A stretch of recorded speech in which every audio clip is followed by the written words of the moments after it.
Is unemployment, यानी कि बेरोजगारी।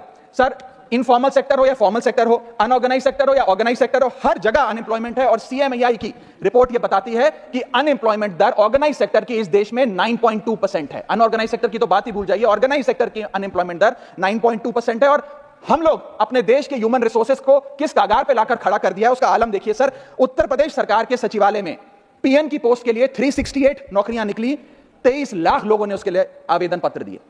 इंडियन रेलवेज के ग्रुप डी एम्प्लॉइज में 63,000 पोस्ट निकली, उसके लिए 2.5 करोड़ लोगों ने आवेदन पत्र दिए। 2.5 करोड़ ऑस्ट्रेलिया की आबादी से भी ज्यादा है।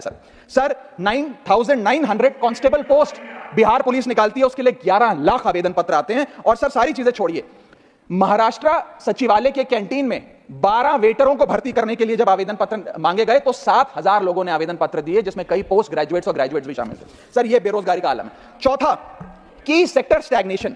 जितने की सेक्टर्स हैं इस देश में, कंस्ट्रक्शन हो, ट्रेड हो, जो इंप्लॉयमेंट क्रिएट करते हैं, उसमें एक स्टैग्नेशन आता जा रहा है। और इंडस्ट्री का इन्वेस्टमेंट, जिसे कहते हैं ग्रॉस फिक्स्ड कैपिटल फॉर्मेशन, वो लगातार घटती जा रही है। और मुझे बताते हुए दुख है कि न्यू प्राइवेट इन्वेस्टमेंट वित्तीय वर्ष 24-25 के पहले क्वार्टर में 25 ईयर लो पर आ खड़ी है, यानी कि निवेश नहीं कर रही है इंडस्ट्री आज भारत देश की। सर, पांचवा कारण है गिरती हुई पर कैपिटा इनकम, यानी कि प्रति व्यक्ति आय। देश के 12 राज्यों में लगातार पर कैपिटा इनकम घटी, उन 12 में से 9 राज्यों में भारतीय जनता पार्टी का वोट शेयर भी घटा।